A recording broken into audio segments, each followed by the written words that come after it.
how many times have you been man of the match? 17 times. Did you see what I just did to him? They say he's bad at maths. I give him a mathematical problem to solve. Did you hear that? How many times if somebody asks you that, you know what you are doing? You are calculating. I said, okay. I said, then you are good at maths. He said, no. I said, but who does to me? He said, but that's football. Okay. What's your favorite team? He said, Arsenal. Okay. They have a match to play on Saturday evening. I said, he said, yes, they do. They're playing against Chelsea. I said, if they play on Saturday, what position would they be on Monday morning on the league table? He said, if Liverpool loses, they'll be 4. If Liverpool wins, there will be 7. Listen, ladies and gentlemen, do you hear what he's doing? He's doing the most difficult calculation anybody can do. You have to arrange the teams in order. 1. You have to add 3 points if your team wins. You have to add 1 point if your team draws. You have to subtract 0 point. You have to put 0 point if the team loses. And this is somebody that they say is bad at maths. And he's doing it without a calculator, without a pen, without a pencil. So who do I believe? Him that is doing it to me, or the teacher that lied to tell the mom to tell me that he's bad at maths? Who am I going to take seriously? And this time the mom was getting very angry. I brought this boy here to be taught maths. Why is he discussing football? This man is discussing football with my son. No, I was not discussing football with your son. I discussed maths. And because the mom was getting irritated, I said, okay, Fabrice, who is your favorite player? He said, oh, Patrick Vieira. Does anybody know Patrick Vieira here? Is this okay for us? Yes. Okay. Then I gave him a pen and a piece of paper. I said, can you write for me? Because they told me he's bad at writing in school. That after 2 lines, he stops writing. His English is bad. So I took the mom out to go and tell her, I said, don't worry, because she was getting very nervous. I said, don't worry. I said, no. Teaching maths. I heard you're very good at teaching maths. I said, no, don't worry. So by the time we came back, he's filled half a page writing about Patrick Vieira. But they told me he can't write in school. So I told him, Mom, look at that. And Fabrice, what is it? He said, no, but this is football. But he used capital letter. He used paragraph. He used words. So what is writing? So I cut a long story. I said, okay, Fabrice, I'm going to do initial assessment. You know, like you did your speed test today. We were going to do a benchmark test. So we brought a paper for him to please sit down and do the assessment. He looked at it. He said, but this is for smart people. Didn't you know why my mom brought me here? This paper is for smart people in my class. I'm not the smart one. You forgotten? I said, no, I know, Fabrice. Just try it. He said, no. So I went to the photocopy. The cover page was for the one for dumb people. You know, dumb people, the easy ones. Page 2 was for the hard one. Page 3 was for the easy one. So I sandwiched stable and I gave it to him. He said, hey, this is what I'm talking. This is my type of paper. And he sat down and did the whole paper. The hard one and the easy one. Fabrice did everything. This is why I'm telling you that the school is a weapon of mass destruction. Because when I lied to him now, he now did it. Do you understand what I'm trying to say? Because the school told him he's bad at maths, he doesn't even attempt it. And then we marked it. Fabrice got 50% correct. So I thought maybe it's the easy ones that he got correct. Yes? Is that not what the logic says? When I checked it, no. He got some easy ones correct. He got some easy ones wrong. He got some hard ones correct. He got some hard ones wrong. Then I went back and then brought the paper now. The hard one, I gave it to him to do. Without adding the easy one. But only the top cover. So I changed the top cover to fool him into thinking that he's doing the easy maths. Do you understand what I'm doing? Because I already know that he's a genius. He just lied to in school. I have been in school before. I know what teachers do to you about the subject. And I suspected that's what they did to him. I cut a long story. At the end of that year, in year 9, he wrote the GCSE higher paper. Remember, he's in year 9. He's not good enough to be in the higher set. He's in the bottom set of year 9. So he will write the exam in 2 years' time. And the school says he will fail when he writes it in 2 years' time. I got him to write it at the end of this year. And that's how he appeared in the newspaper. The school he goes to was going there is Kemscott School, Marcus Road. I'm giving you the names.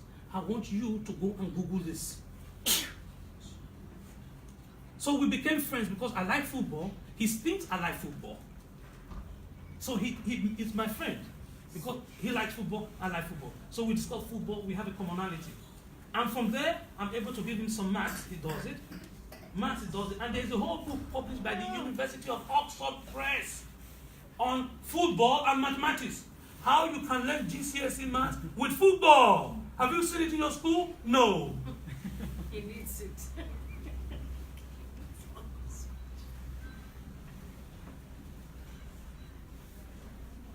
Do you know why it's annoying? Because those boys that like football, they have been labeled, they are bad at maths.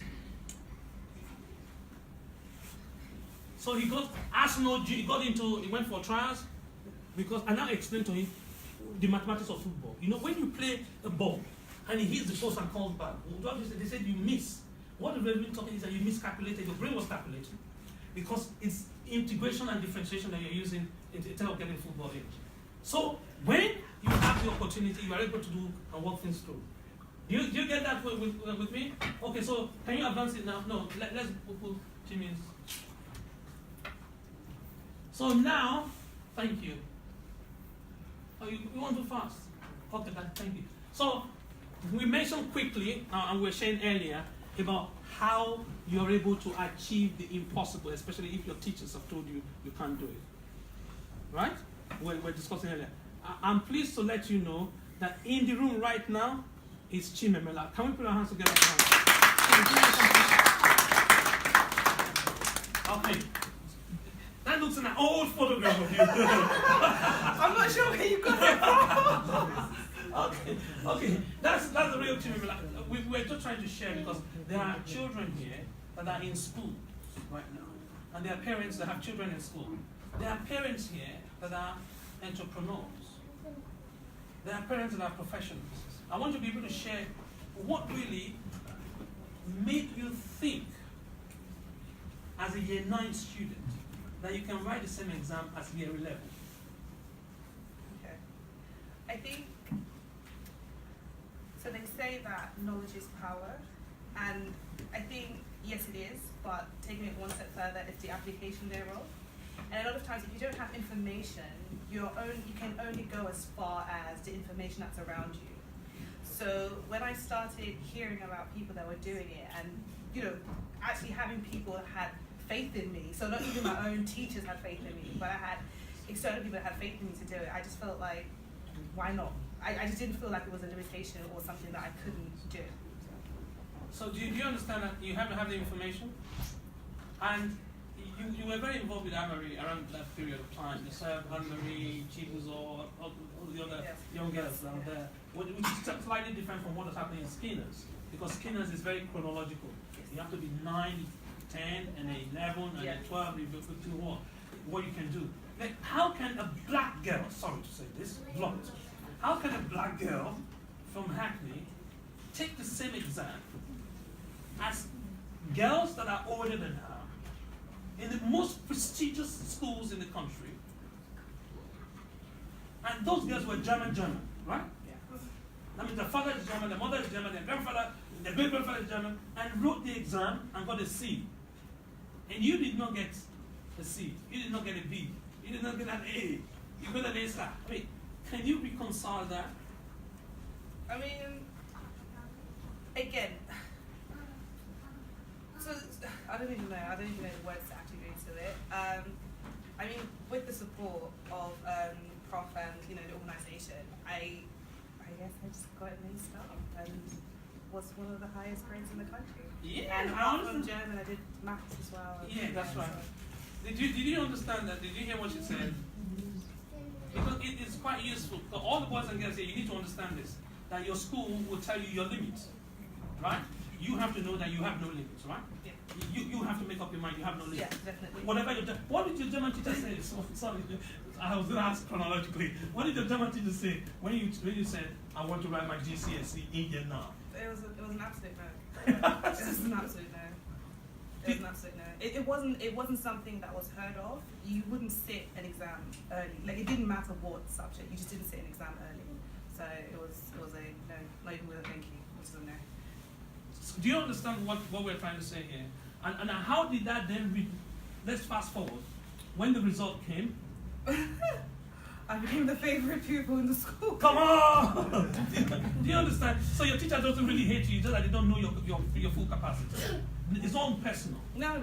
It's just that they don't know what you can really achieve. Yeah, plus, the school I was at the time, it wasn't common or it wasn't usual for someone to sit any exam early.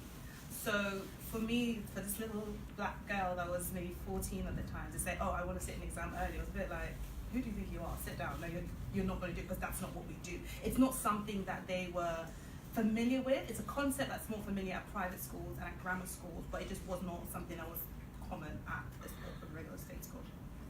And then, because of that, you got invited to place that's super gifted and talented, and you got invited to number 10. Yes. Okay, can you tell us about your visit to number 10? I didn't tell you that. Did I tell you about being invited to number 10? Yes, I kept that secret. Come on, tell me. So, I mean, it's quite a while ago now, to be honest. But apart from just visiting number 10, which is a fantastic opportunity, I've just really had the opportunity to meet with prestige delegates, and I've been invited to many, many events as a result of that. Did you hear that? Those of you, do you know what number 10 is? That's the house of the Prime Minister. It's the most famous number 10 on planet Earth. No other number 10 stands number 10 Downing Street. And some people will give their arm to get to number 10 because you can't get to Downing Street today. There's so much security, you can't even enter the street, let alone go to the Prime Minister's house. So you went to the Prime Minister's residence, like they dragged Daniel to Pharaoh's house or Joseph to the king's place, right? Right? Mm-hmm. And how do you think that will change the perception of any teenager? To say you have been invited to the Prime Minister's house on the basis of your academic achievement. Again, I think just to reiterate what was said a few minutes ago, it just opens your eyes and gives you exposure, and just makes you realize that the truth of the matter is you are your only limitation. So if you can open up your mind to kind of put those walls down, you can really and truly achieve anything and get to anywhere you can get to. And I think even having left academics quite a few years ago now, I still have that mentality now at work, and when meeting people and when there are events and getting involved in societies and things like that at work. I'm very heavily involved and part of the leadership team of the Black Professional Forum at work and things like that, and it's given me opportunities to go to events with the group CEO or go to events to meet fantastic people in life.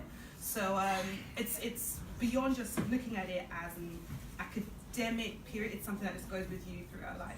Leadership, because you're not leading your class and you lead your colleagues and you lead your generation. Then the surprise thing I heard was that you were in New York, Wall Street, from Hackney, because we're just discussing about Michelle Obama's book. Michelle Obama was raised in the south side of Chicago, and then went on to Princeton, and then went on to Harvard. It's like your own is a girl from Hackney. They didn't go to a top school.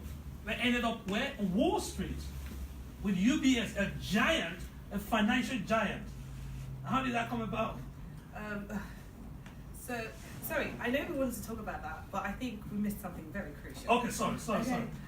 So let's not forget a girl from Hackney wanting to go to grammar school, which was another thing, because that was, I asked for a referral from my head of year. Oh yes. Yeah. I can remember that. And head of years are meant to write referrals for you, and my head of year just looked me in the face and was like, no way. She actually said to me verbatim, "You're never going to get into grammar school, therefore I am not writing a referral." Can you see that? Can you see that? Can you see when they said this is the stone that the builders rejected? You know that? The builders are great at stones and knowing what stones are. This is a stone that the builders rejected, the same has become the head of the cornerstone, right? Your head of year looked at you and said, look at your shoe, look at your hair, look at your postcode, look at your dress code, look at your color, look at your name, you're not good enough for grammar school. Mm-hmm. Yeah, so I didn't know that she actually has to write me a referral, so Prof let me know that actually go back to her, make sure your parents insist that they do write a referral. She writes a referral because she has to, and she did. And I actually got into a grammar school in which the then Prime Minister's daughter applied to and didn't get in. So, sorry, let me just laugh over that. Let me just, because the girl from Hackney rejected. It's supposed to be rejected, and the Prime Minister's daughter accepted, right? No, please educate me. Is that not what we all expect? Now, for the Prime Minister's daughter to be rejected, and the girl from Hackney to be say, please to inform you that you are now. yes. Sorry, let me just cough over that. Because it doesn't happen all the time. Because the rich, the powerful, and the privileged always have it. And you always think that my postcode is my disadvantage. And here is a living, breathing testimony that it's not so. So, Sorry, yeah. no, that's fine. No, because I felt like kind of chronological. So after that, did my A-levels, went to university, and interestingly enough, I was applying to graduate schemes at the time, and nobody wanted me. And I had a friend who recommended that I go for a scheme. I applied for it, so the whole process of applying for grammar schools and sitting exams and things like that, it just really, again, beyond the academics and sitting down and doing exams and things like that, it just changes your mindset. So I decided to apply for a scheme which gives you the opportunity to work abroad in various industries, predominantly the financial service industry. And I applied to the scheme and I got accepted and had the opportunity to go and work for UBS. Technically in Stamford, but I was busy I was in the tri-state area, so New York, New Jersey, and Connecticut. Did you hear that? This is the girl from Hackney. You gotta remember, that's why I keep saying it's from South Side of Chicago. It's the girl from Hackney. Because such things don't come out of Hackney, is that true? Not really, not very often. I'm an anomaly of it. So it really shows that the barrier is self-inflicted. Alright? So tell us the journey, and then from UBS. So we were in Stanford, right? I was in Stamford, Connecticut. Yes. So Stanford, Connecticut. And from there, can you just hear that? Did you have an uncle? Do you have a contact? Do you have an auntie that has been there or done that? Is your father a banker? Did they give you a contact? Did they give you do you understand? So when they say you have broken the literally jinx, that's essentially what happens with exams, right? Yeah. And now you're back to London. Yeah. And in leadership. Yes. You're still in banking leadership. Yes, I am. I went out of after the US. I came out of banking for a little while. I went into I was in FX, working at FX brokers, so still financial services, but out of banking. And I did it for a little while acquiring transferable skills, as they say. And and this is more so to the young ones, or maybe the adults too. Never ever underestimate the power of networking and maintaining relationships. Never ever ever ever burn a bridge. It doesn't matter what the person has done to you or what they haven't done to you, what they did to somebody else, what they did to your neighbor, what they did to your gardener, it doesn't matter. Never ever ever burn bridges. And the power of networking cannot be underestimated, because the bank that I currently work at, I've been working at for almost 4 years now. And I got into that bank because while I was in the US, I had friends visit, my friend had friends visit, and we just had friends from London. So we said, you know what, guys, we're going to work, you guys have fun. So the 5 of us would hang out. And in discussions, what you want to do, what you plan to do, and when you come back to London, what do you decide to do in terms of career?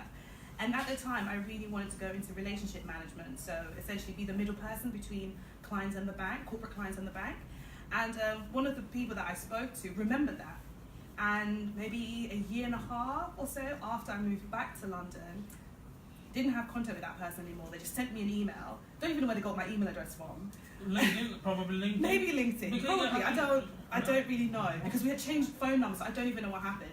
And they said, I remember when we were in the US, you said you wanted to go into relationship management. My best friend's bank is currently recruiting. Are you still interested? And I was like, yes. So, literally the rest is history. The friend prepped me for the interview. I had never met that friend in my life.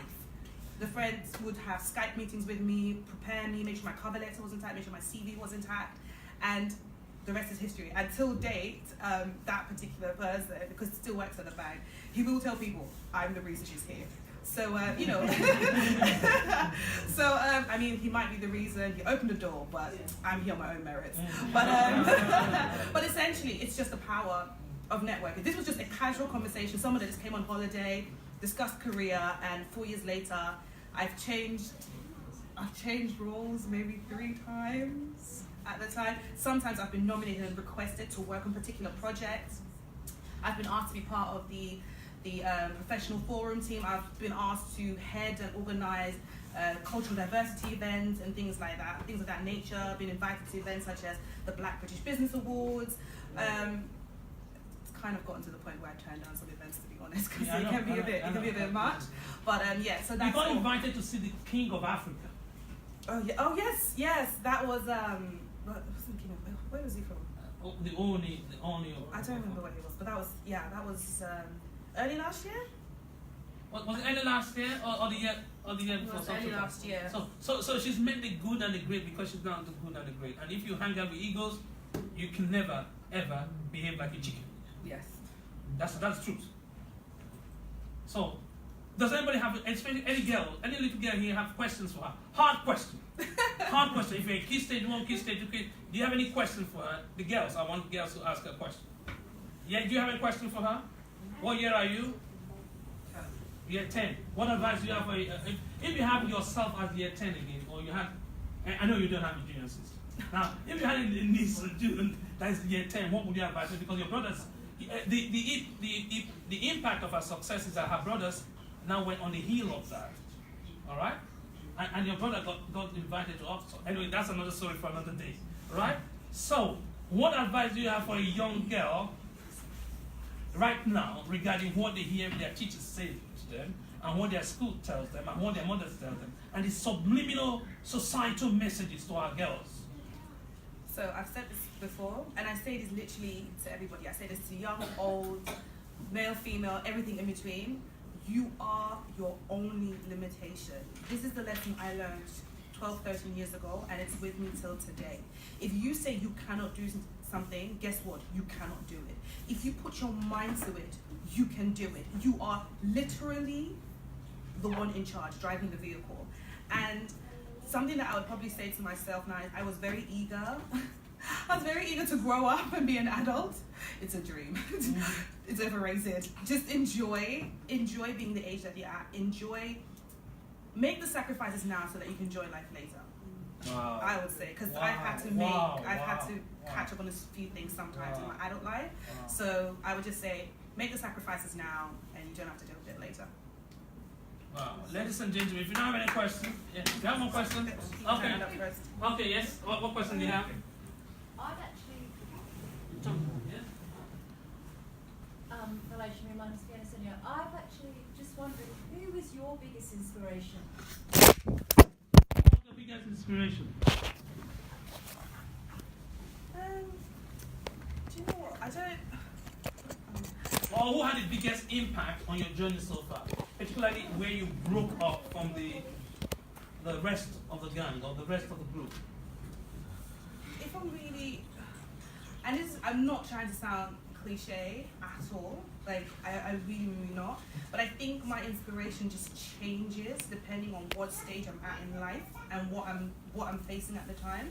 For a very, very long time, and this is more so faith-based, I was very much inspired by Timothy in the Bible, who was made fun of because of his age. He was made fun of his age. And that, for me, that was my longest inspiration for a very, very long time, because I just felt like, ugh. Let no man despise thy youth. Exactly. Yeah, be thou an example to the believer in everything. And I think, apart from my age, I'm not the tallest person in life either. I'm only 5'3". Also, well, a lot of people tower over me, so I'm not the tallest person in life. I was also quite young, and I found myself, in hindsight, due to church and, academically, I found myself being in environments and rooms with a lot of older people and a lot of wiser people in authority. So that was very, very strong for me. As I got older, like today, I call her Aunt Michelle Obama.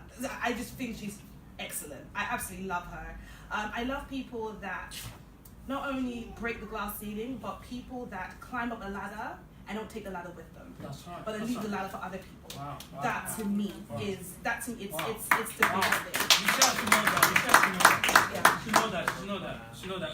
Make sure you keep that tweet. Right? We're going to tweet it and we're going to tag her on it because she was tagged on this event. Okay. And her publishers and her agents in the UK are not even. I didn't even know that you were going to say that. That's no, I love her. I bought my ticket to see her in April. I love her. Thank you. I love her. Just wait. Your last question.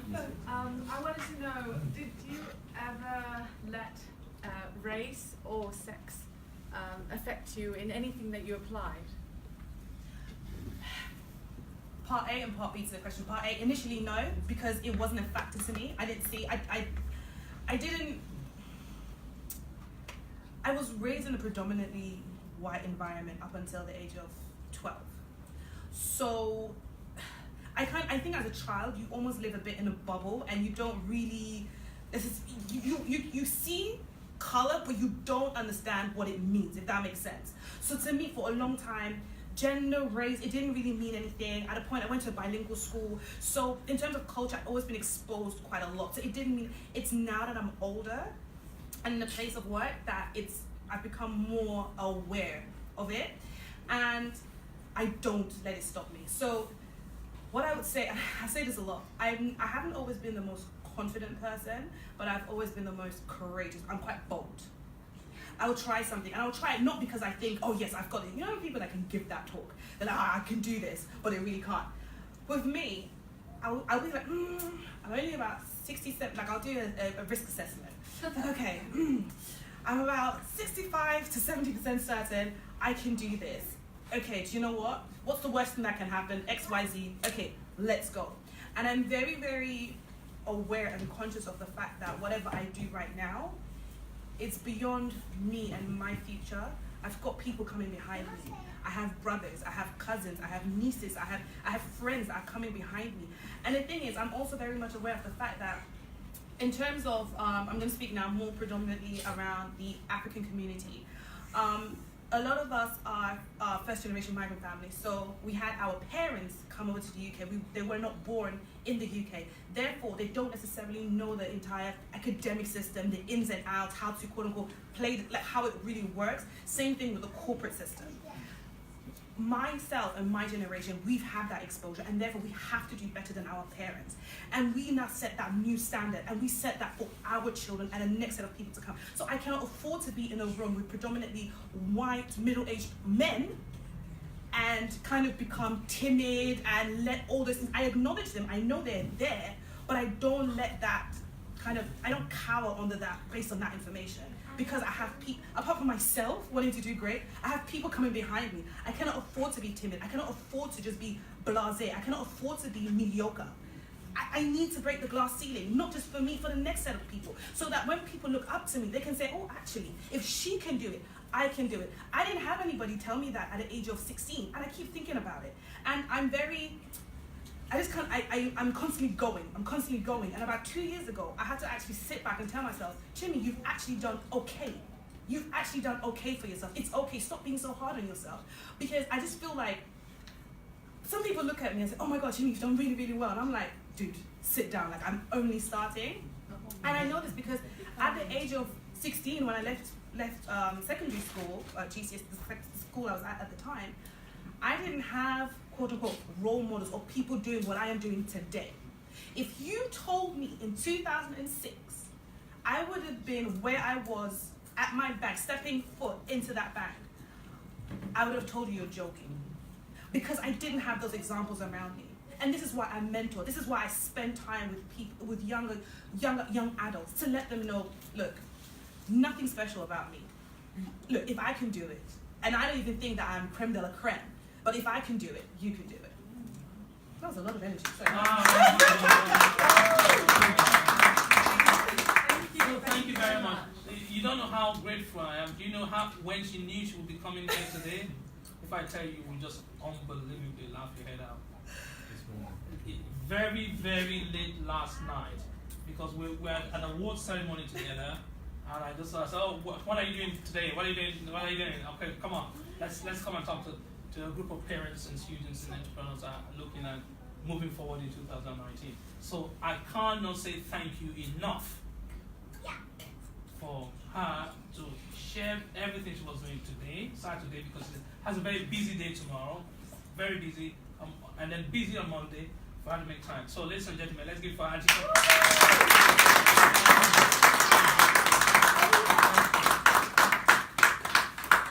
So, you've seen the 6-year-olds, right? The very, very young 6-year-old. You've seen the 8-year-old. 15. So that's 52 minutes. Okay. Huh? Skype. Okay. So you have a big menu. They're just giving me an indication that another former student of mine, the one that Michelle made reference to in the book, will be able to talk to us via Skype. She will physically be in Oxford or Cambridge in the boot camp. She will physically come because we have long notice for that. But she'll be able to share with you her own side of the story as well. Similar, has a lot of parallel with that of Chimi. Similar, but what is even more crazy about her own was that the school clearly wrote, almost what Chimi was saying now, I don't know why we believe the schools. I don't know why we believe the schools. The school wrote, not told her, wrote why Oxford is not for people like her. They wrote. And when you're a child and somebody gives you a testimonial that you should not do this, you can't do this, what do? You can't start picking a fight with your teacher because your parents told you be obedient to your teacher. Is that not what the first thing they tell you when you send you to school? They say the teacher is the boss. Listen to your teacher. Don't argue with your teacher. So when the teacher is in a big position of influence and abuse that influence, it hurts you. Because before you tell any child you can't do this, please be careful. Because that child may be damaged for life. They live their life, the whole life believing that lie. And you will not be able to come back and correct it. So, can we go through Michelle's, Tola's, I want to get through a few slides because the family background doesn't matter. Family background doesn't matter.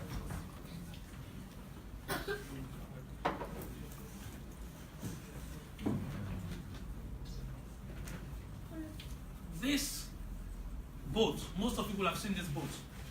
See this boat? Has broken 7 world records.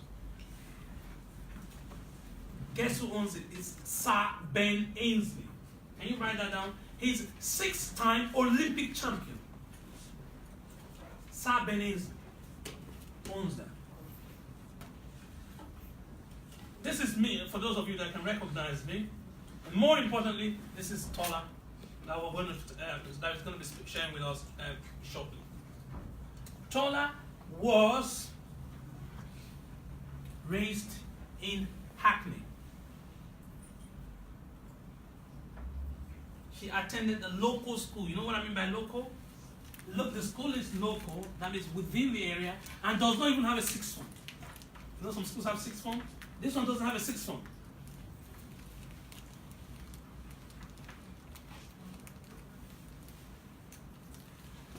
They spoke about over 30 languages. This is here. Is in here. All right. It's in here. You can pick up Becoming, page 382 in Becoming.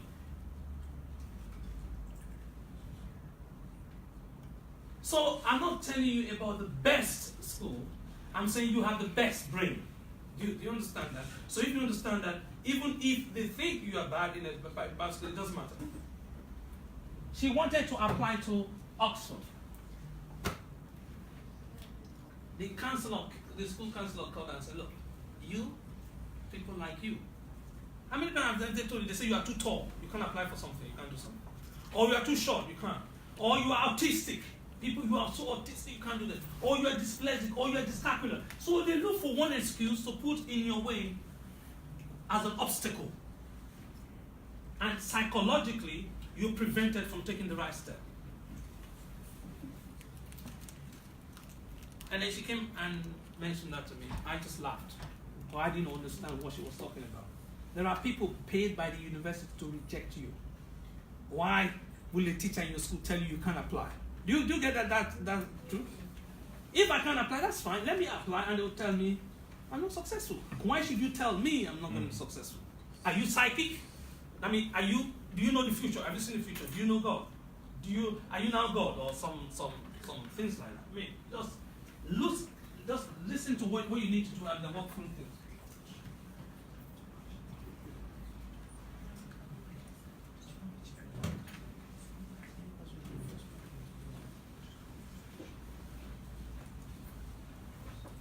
So, she applied to Oxford against her school.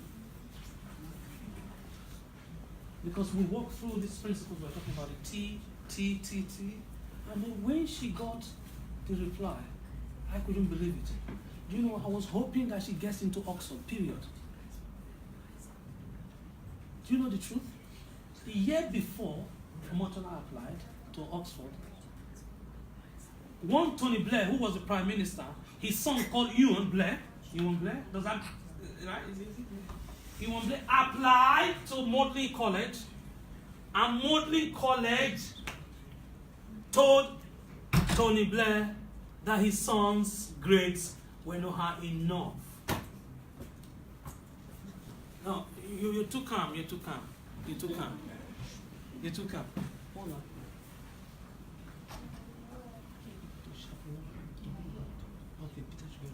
Okay. Do you understand what I'm saying? No, you don't. You don't understand.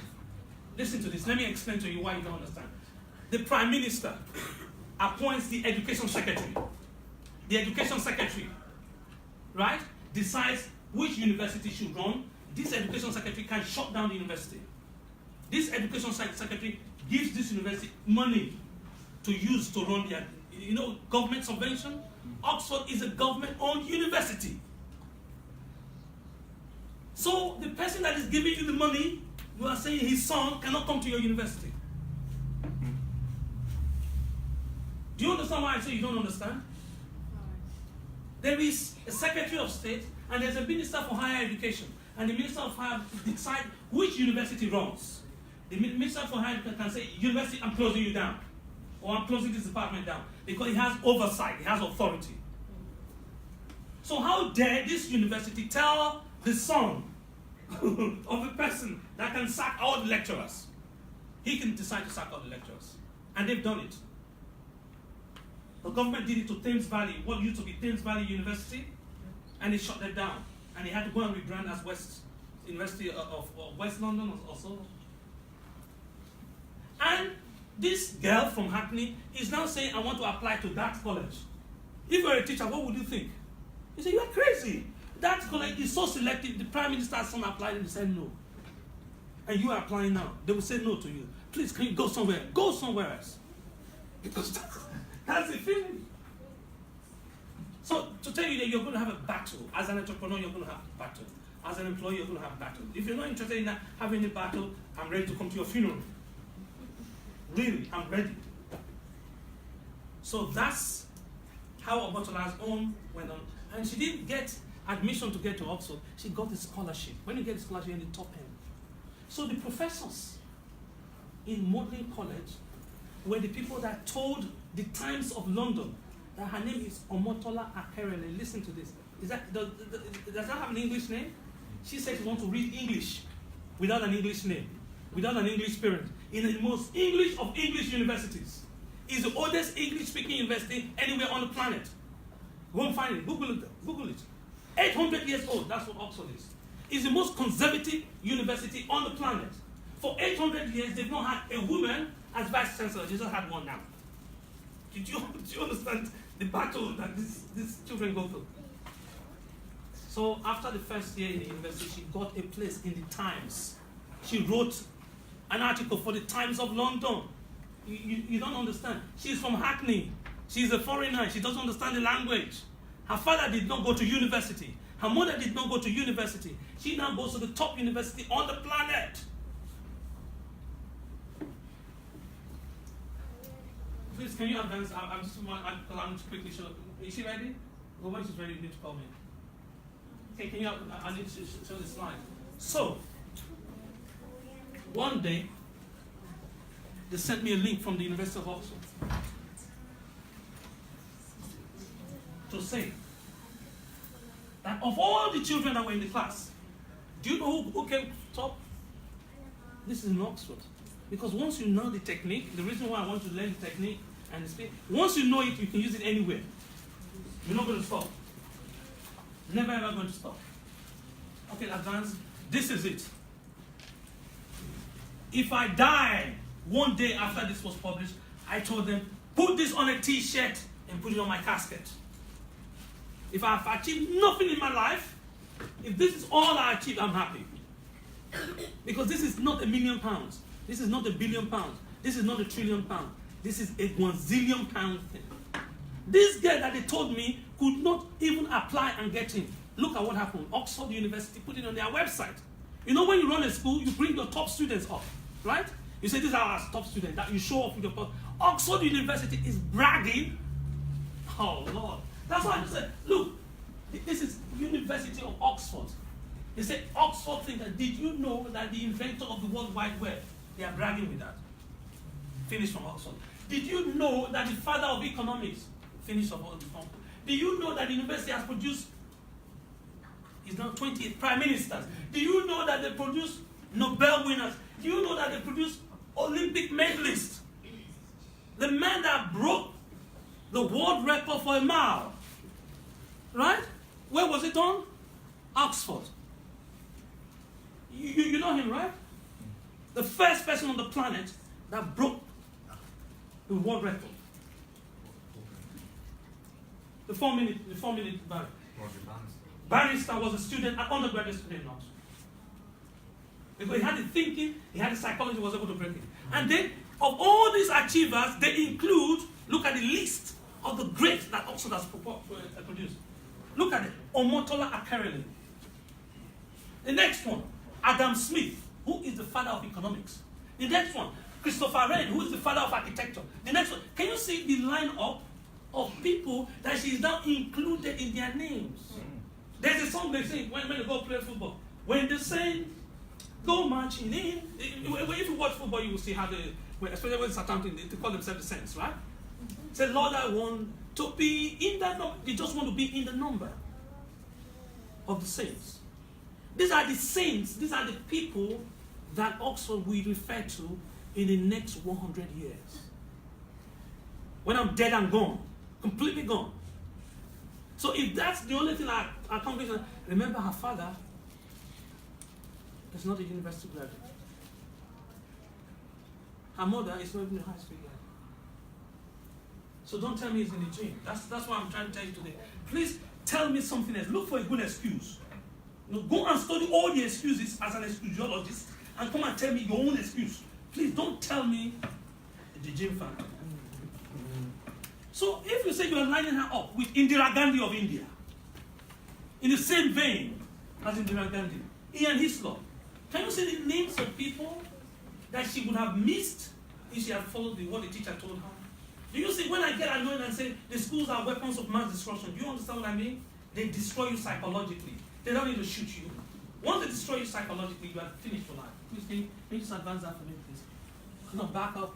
When Michelle was in Oxford, guess who they said should come and chaperone Michelle? Can you see her? Omotola from Hackney. You know, when the star comes and says, please, can I take your autograph? No. Michelle did not want to give Omotola her autograph. She said, no. Why give you your autograph? This is my number. Michelle Obama, as First Lady, gave her personal number to Omotola. Omotola then gave her number to Michelle. and say, I want you to do me proud, baby. Do you understand why I'm telling you to go and get this book? I'm not telling you to get this book. Do you understand why I'm giving you this book? The reason why I want you to read this book, when I'm giving it to you, so read it. Why I want you to read it? She wrote it here. She wrote Omotola's story inside the book. She mentioned Elizabeth Garnet Anderson School that Omotola went to. Because when she went to the school, she hugged the girls to make them know that they are nobodies by their teachers, but they are somebodies by her own assessment. Do you understand that? Yes. By everybody's assessment, you are a nobody. But by my assessment, you are so somebody, you matter. That's what she told them. I will send all of you the video. You need to see the video. She pushed security. You know, security is very tight. The American president, you have people wearing earpiece here, earpiece there, trying to say, oh no, don't touch her. You might have a bomb. You might have the... No. Michelle went into the crowd of the girls and hugged them. Can you imagine a star coming to hug you? This is somebody you've seen on television, a big woman, not just shaking hands with you, not just being in the same room, hug you. What do you think that would do to the girls? Of course, it changes their thinking. It resets their mentality. And when they now walk, they walk tall. They don't walk with their head down and say, maybe I'll be somebody. No. And she looks them in the eye and says, you remind me of you, of myself when I was younger. It changes you. This is not Photoshop. I want you to, when you get home, type Omotola Caroline, type Michelle Obama. Because when Michelle went back to the White House, she sent them invitation to come and visit her in the White House. To tell you that she's not forgotten you.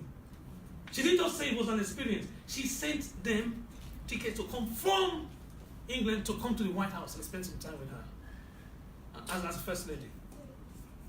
She came to this school, the school we use here. She came and I did the same thing and hugged the girls and told them exactly the same thing that I'm sharing with you today. That whatever we've taught these children, she says she wants to build on it. And if she can build on it, oh, you've gone fast now, you've gone too fast.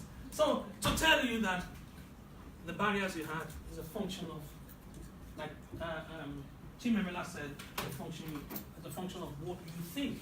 Yeah. So you're not going to go and say that. And if you come to any of the boot camps, because we're going to give you the dates, and I've told you before, if you're coming to the boot camp as an outsider, if you don't pay £1,900, about 1947, about £2,000, you won't get a ticket because the ticket will sell out. But because we're charitable organization, our intention is to boost. Can we go back one step?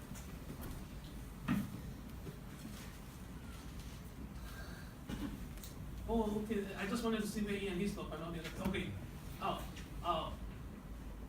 Ian, yeah. Okay, that's fine. You know Matthew Paris? You know Matthew Paris? You know the God Delusion? It's a best-selling, it's 9 times best-selling author. It's the one who make movers and shakers of publishing. Guess who is sandwiched between the two of them? Do you understand what I'm saying? Who is sandwiched? Who's in between the two of them? Her color doesn't fit, does it? No. Her gender doesn't fit, does it? No. It doesn't matter anymore. So those of you that use color, oh, my accent is different. Oh no, I'm a foreigner. No. Nobody bothers about that now because the level of playing field is different. So sorry, I didn't know you didn't have it in the sequence. So anyway, let's see. How far is she ready? Okay. So she'll call me. She'll call me when she's ready. Okay. Can you keep going?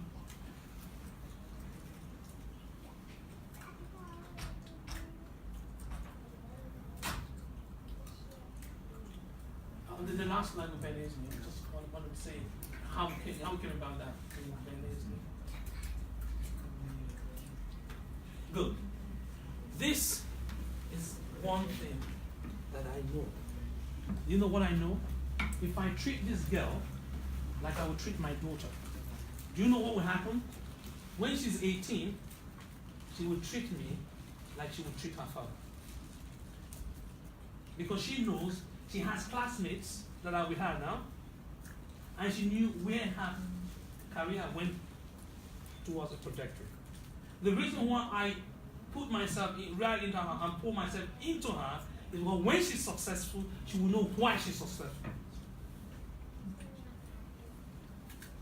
When, my birthday, I have my biological children. Sometimes I get my birthday present. First from Momotola, Chimemela, and all these other students I've mentored before my own biology. Do you understand what I'm trying to say? I don't know whether, is she going to have a long time to discuss now? Because we're eating into the time.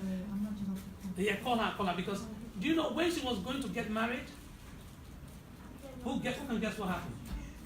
She brought the man to me and said, I'm thinking of marrying this man. Do you understand what I'm saying? She adopted me as a father. So I was trying to say, oh, as a father approved. No. I want you. She's adopted me as a father. So my relationship is not that of a student or Chimemela. It's no longer that of a student. You know, when your students finish your program, they go away and no, they still connect with me on LinkedIn.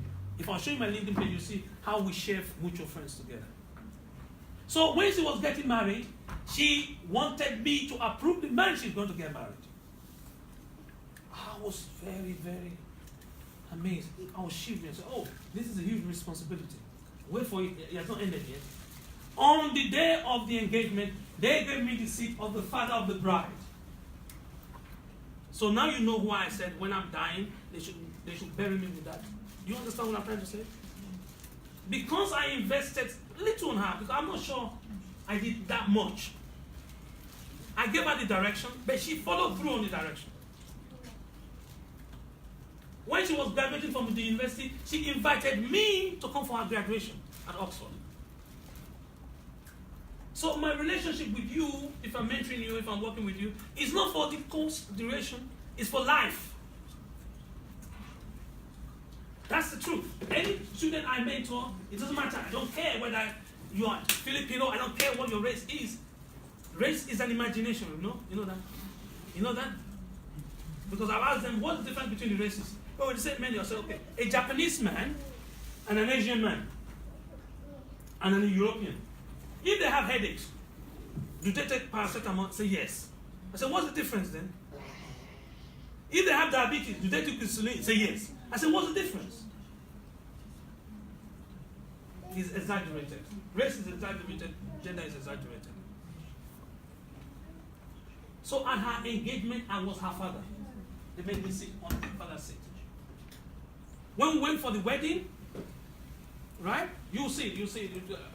I'm not making it up. Go on my old. When was it that Mutala got married? 3 years? 2 years ago? 2 years ago. Go on my Facebook page. You'll see her there. You know, at the reception, they asked the father of the bride to come and make a speech, right? She said, "I'm going to make a speech." I said, "No, don't do that again. This is." She said, "But you are my father."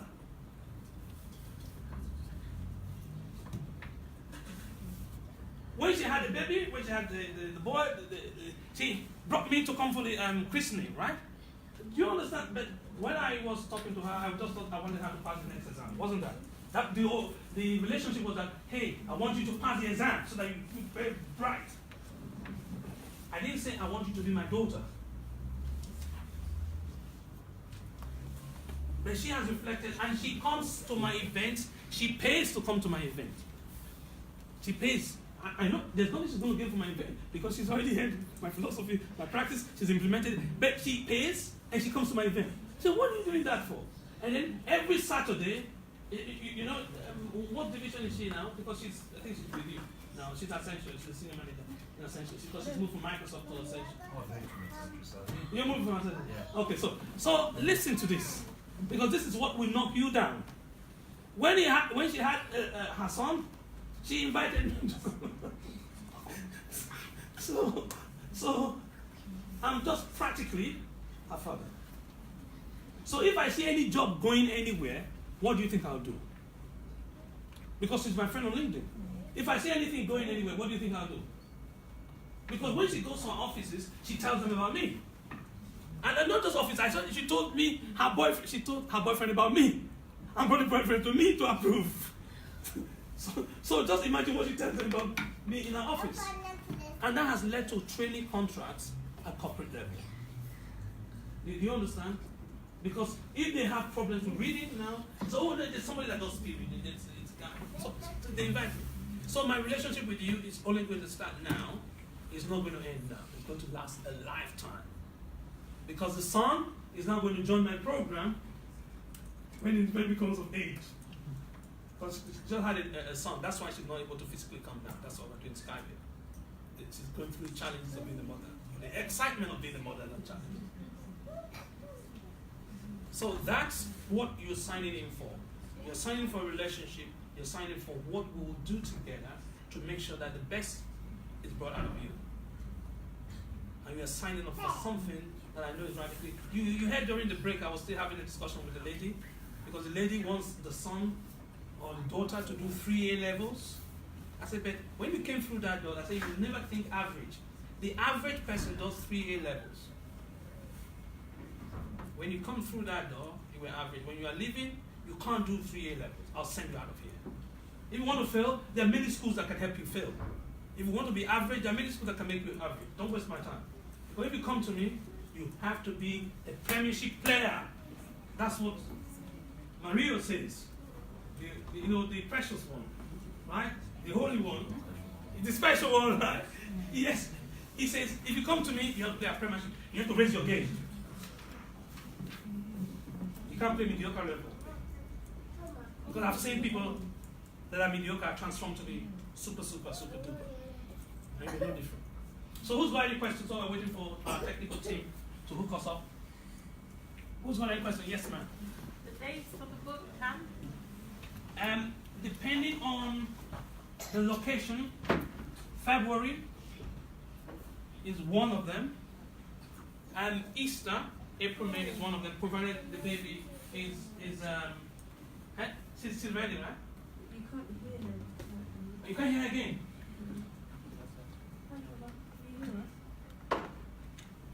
You can hear us. Okay, increase the volume. Increase the volume and see the feedback. Ow! How are you? Can we all give her a round of applause?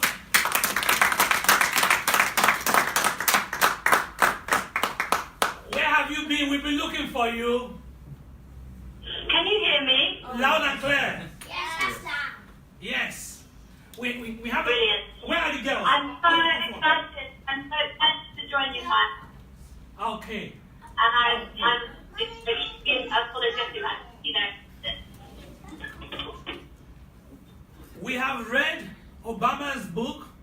We read page 366, where it talks about the Elizabeth Garnet Anderson School. Can you hear us? Sorry, I didn't catch that. We've read Obama's book, and we saw your school and your work mentioned in there. Did you know that? I didn't know that. That's great. But We'll charge you for telling you that. Okay. We have parents in the room, we have entrepreneurs in the room, and we have girls and we have boys in the room that are on their education journey. So we just want you to share how a girl from Hackney, which Michelle would have classified as the south side of Chicago, is able to make the journey from Hackney to Oxford and to top jobs like you're doing now. okay, so I'm going to speak for a couple of minutes, but because I'm getting some feedback on my line, I'm going to turn off the microphone. I won't be able to hear you while I'm speaking. Okay, so we will try and mute our voice or mute our audio here so that you are able to. Okay. Yeah, because I'm getting like an echo. I'm just going to turn you guys down so that all I can hear is my voice, and I'll speak. But if you've got any questions, then you just need to kind of visually signal to me, and then I'll be able to stop. But just to tackle your question, Dr. Chris, it's an interesting one, and it's one that I get asked often. Ultimately, it comes down to having a belief in yourself and basically turning away any doubters. I went to a very kind of standard school, had a standard upbringing, lived in a standard part of London. Okay, there was nothing extraordinary about my background or my upbringing, except the fact that I had parents who had strong belief in me and were very supportive of anything I pursued academically or extracurricularly. They were very supportive and very encouraging, and that support that I had at home really gave me the confidence to do well in school and to doubt the naysayers, because there's always going to be people who say, oh, because of this background, are you sure you want to do this? Or people like you, they don't do this, they don't go down that path or this path. And it's about kind of just having that belief that you have the potential. Dr. Chris is always repeating the mantra that every child is a genius, and it really is true. Every child has the potential and ability to reach the very top academically. I'll pause there in case there's anything that you want to ask or any more detail that you want me to get, and I'll tell them We'll take some questions from the audience later, but sure. I really wanted to find out, how were you able to hold yourself when you were told by, was it career guidance or career counselor in your school that people like you don't apply to Oxford? How were you able to navigate such, because teachers are supposed to be respected, adults are supposed to be listened to. When they told you that your client do not go to Oxford, how were you able to overcome that? Thank you.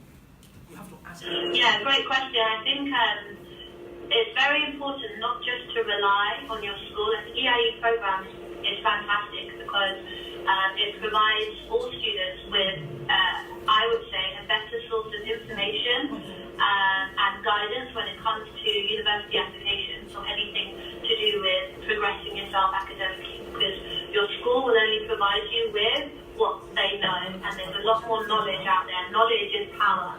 It really is power, and depending on what type of school you go to, you may not be given all of the knowledge, okay? Your school will kind of limit what they tell you because of what they know.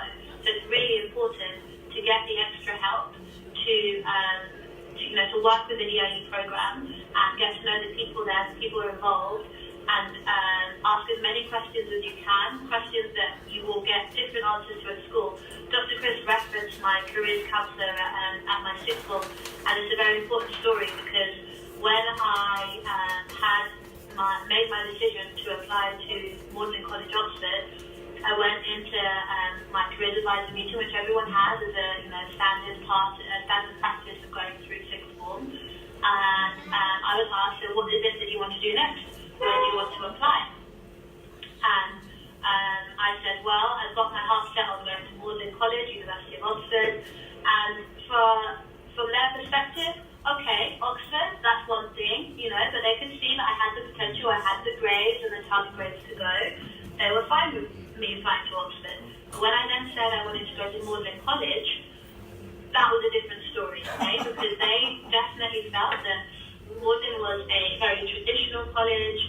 They thought, have you not thought about applying to one of the more modern colleges, somewhere that is a bit more kind of open to receiving applications from people like you? And I was, they say ignorance is bliss, and I think it was in that case because I didn't have any preconceptions about Magdalen. I didn't have any, misconceived ideas about what it was like to study. I'd already visited it. I'd already done my research, done my own homework, and that was really important. As I say, and as I said at the beginning, knowledge is power. And at that point in time, I felt I had more knowledge than my career as a manager at school.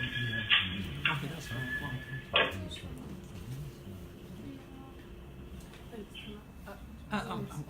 So now, Tola, I just wanted you to also say something that is very important that you mentioned there when you talk about the EIE program.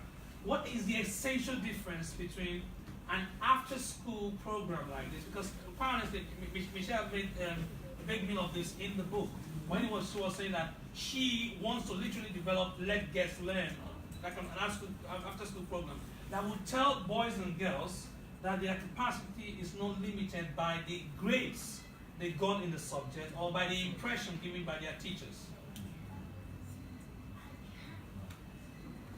So a program like you is great because doesn't discriminate against people, okay? It doesn't discriminate against students and their potential. EIE sees and tries to draw out the genius in every student. So regardless of where you started, what your beginnings were, what happened last year or the year before, it's a clean slate with EIE. They take you as you are, they work with you and help you to achieve the highest academic potential that you can achieve.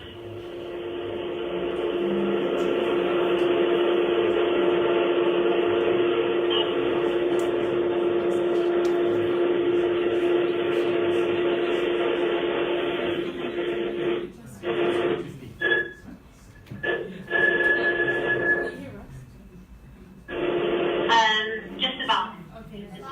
So there's a year 10 girl here. What's your name? Alero, and she wants to know what advice would you give to a year 10 girl? I missed the last part of the question, sorry. What advice would I give to? A year 10 girl. Get up. You have a fan. Get up. Get up. You have a fan here. She's very shy. All right. She's a year 10 student. She's very shy because she knows that you've seen Obama. You hang out with all the big guys now. So she's the closest she can get to Obama. But we want to literally see how we can change her thinking so that when she goes back to school in 2019, she's not limited by her school or limited by her curriculum. So what would you advise to a year 10 girl today if you were in year 10? Yes? So What's her name? Her name is Alero. She looks very much like Obama when Obama was in year 10 as well. If Obama was here, Obama would have hugged her because she's a hugometer. Definitely. Okay. The years 9 and 10 is both really critical years. My advice would be, you've probably been given target grades. Is that right? Yes. Yes. Yes. Is that a yes? You've got target grades? Yes. Yes. Yes. Yeah? Yes. My advice would be, Yes. Yes. okay? Use those target grades as like the baseline, okay? That's the bottom of what you can achieve. And use those as a springboard to get higher grades. That would be my first tip. My second tip, get as much information as you can from outside sources, okay? Don't let your school limit your knowledge to the knowledge that they have, okay? As I said before, knowledge is power. Make sure you use EIE and people around you and other kind of examples that you maybe look up to. Ask as many questions as you need and as you want about the subject, about particular areas that you might be struggling with at school. So use the people around you, ask questions, and make the most of year 10 and 11, really critical years. And I wish you the best of luck. Thank you, Tina. Nicole. And Nicole is here. How old are you, Nicole? Hi, Nicole. She's 7. Do you want to wait? I think so. Oh, wonderful. What question do you have for Tola?